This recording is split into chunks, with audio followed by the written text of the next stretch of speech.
उस स्थान पर एक चौरा बना दे। चौरा कहते हैं चबूतरा, एक पत्थर की शिला को ऐसे सुंदर ऊपर छीन छाल के और ऐसे चबूतरा सा बना दे ताकि मैं उस पर बैठ जाऊं और फिर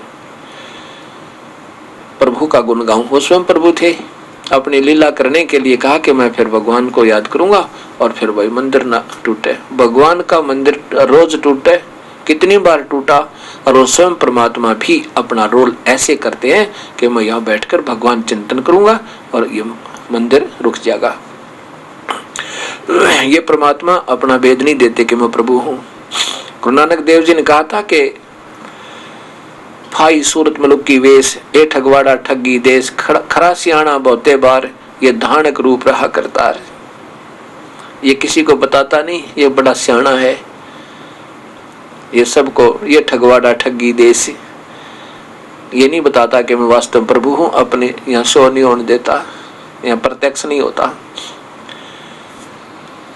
अब ऐसा ही किया गया, एक चबूतरा बनवा दिया और उधर से मंदिर बनवाना शुरू कर दिया। मंदिर बनकर तैयार हो गया, उसमें कुछ कमी रहती थी, 10-5 दिन की, 20 दिन की, 1 महीने की। अब महीने 20 दिन की जब कमी रही तो उस समय एक नाथ परंपरा के सिद्ध पुरुष आ गए, नाथ जी, और उसके बारे में पता था कि ये बड़े सिद्ध पुरुष हैं। उनको गोरखनाथ भी, क्योंकि ये गोरखनाथ जी जब चाहे प्रकट हो सकते हैं, क्योंकि ये चौथी मुक्ति प्राप्त है। जिसको चौथी मुक्ति अर्थात सिद्धियां आ जाती हैं, उनकी आयु कुछ लंबी होती है और वो जब चाहे अपने शरीर को सूक्ष्म करने, जब चाहे वो सथूल दिखा दें, ऐसी इनमें कृपा, इनके अंदर एक शक्ति होती है। तो वहां कहते हैं गोरखनाथ जी आए, इंद्रदमन राजा से कहा कि मंदिर बन गया या अभी रहता है। उसने कहा जी अभी कुछ कमी रहती है, महीने 20 दिन की। तो नाथ जी ने कहा कि या उसमें मूर्ति रखी भगवान की। इंद्रदमन ने कहा कि प्रभु ने मूर्ति रखने को मना किया था स्वप्न में कि मूर्ति मत रखना इसमें।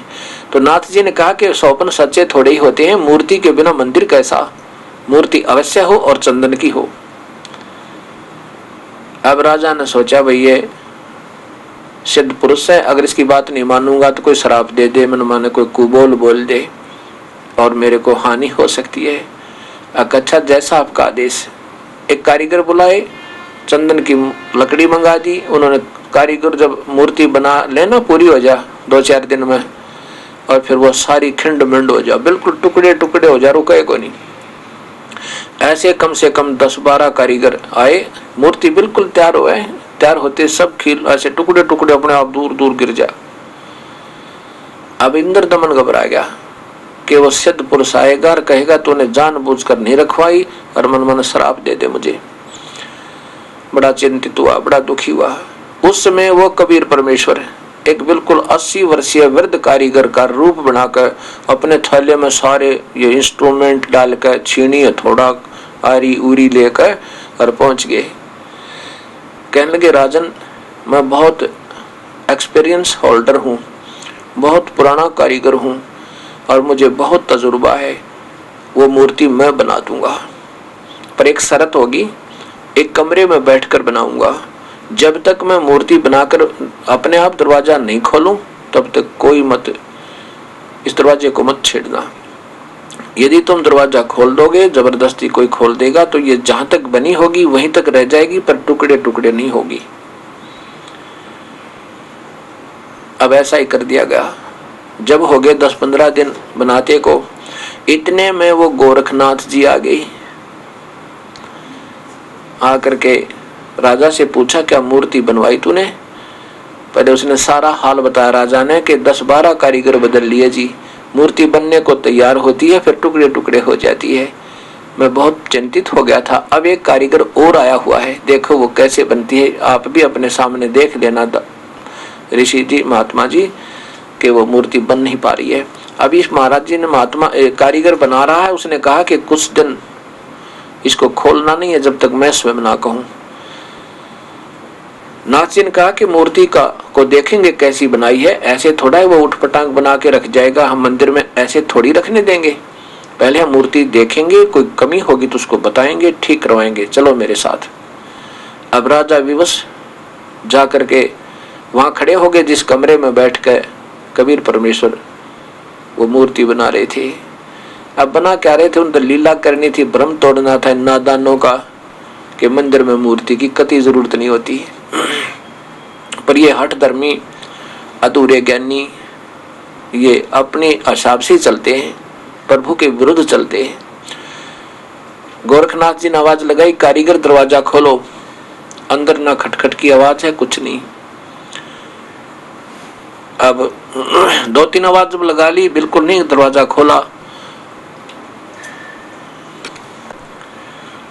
और ना ही कोई आवाज अंदर से आई। तब सोचा कि कहीं तुम 80 वर्षीय वृद्ध बता रहे थे, गोरखनाथ ने कहा 80 वर्षीय वृद्ध कारीगर बता रहे थे, कहीं वो मरना गया हो, 15 दिन हो गए, बताओ कुछ दरवाजा नहीं खोला उसने।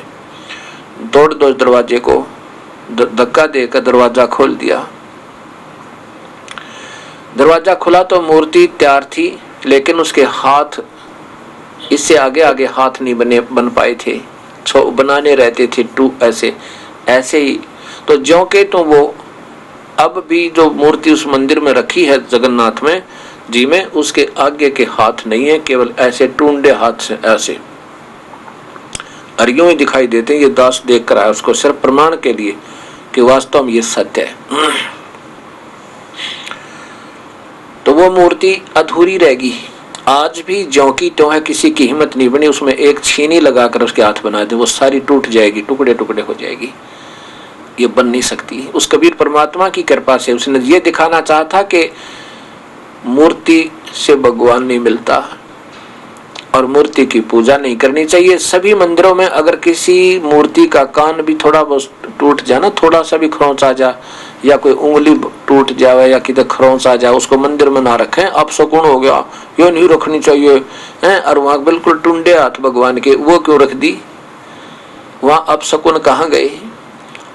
ये कबीर परमेश्वर की समर्थता का प्रत्यक्ष प्रमाण है। अब क्या होता है कि मूर्ति स्थापन कर दी। जब मूर्ति स्थापन करने के लिए गए, मूर्ति स्थापन कर दी, फिर हुई तैयारी उसमें पूजा की तैयारी। मूर्ति तो रखी दी थी, मूर्ति की पूजा नहीं करते वहां पे बिल्कुल भी, वो मूर्ति पूजा बिल्कुल नहीं हो रही है। तो वहां जब उस मंदिर में अपना मुहूर्त करने के लिए पहुंचे पांडे और साथ में राजा भी, सैनिक भी, सब जा रहे हैं, तो कबीर साहब एक शूद्र का रूप बना के, छोटी जाति वाले का रूप बना के, और उस मंदिर के मुख्य द्वार के बीच में खड़ा हो गए और परे नमो कर दिया, जैसे मंदिर को देखते हैं ऐसे। और पांडे जी जो मुख्य पांडा था, साथ में और ज्यादा कई पांडे, वो पीछे पीछे समान पूजा कर लिए जा रहे थे। सामने देखा एक शूद्र, उसमें जात पात बहुत नहीं थी, बहुत छुआछात थी। तो कबीर साहब जब शूद्र के रूप में वहां खड़े, तो उस मुख्य पांडे ने पकड़ के उसकी बाजू कबीर साहब की धक्का दे दिया और कहा कि नीच शूद्र, आज सुबह सुबह हमने तो भगवान की पूजा करने जाना था, तू कहाँ कमबख्त दरवाजे पर खड़ा है, तूने बेइज्जती कर दी, हमारे पूजा स्थल में बाधा कर रहा है, भाग यहाँ से। एक धक्का दे दिया, कबीर साहब दूर जा गिरे और उठकर चले गए। जैसे एक मायूस से ऐसा ही व्यक्ति होते हैं, चले गए जी, दूरी पर बैठ गए थोड़ी सी। अंदर जाकर देखा तो जितनी दो मूर्ति थी वहां पर, वो सारी मूर्ति कबीर साहब का जो शूद्र रूप में खड़े थे, ऐसा ही रूप सबका बना हुआ। वो जगन्नाथ की मूर्ति, कृष्ण जी की मूर्ति नहीं रही। आप सब पंडे कूदे, ये क्या हो गया, तो उसी शूद्र की मूर्ति का रूप बन गया, ये तो अपवित्र होगी। बुद्धि इन्होंने न्यो ना सोचा, कर्म इन्हों यो भगवान है, और जिसने ऐसी लीला कर दी, फिर भी यह सद्बुद्धि नहीं आई कि इस रूप में परमात्मा आया हुआ है। पड़ जाओ चरणों में जाकर रो फूट फूट के, नहीं कैसे फिर वो प्रभुता खत्म हो जाए उनकी, कहने लगे ये क्या हो गया। वो थोड़ी देर में परमात्मा ने अपनी लीला वापस कर ली, बच्चों की तो मूर्ति रह गई। फिर उन मूर्तियों को गंगा जल से साफ करा, फिर खूब साफ करा, 3-4 बार धोई और फिर वह पूजा की।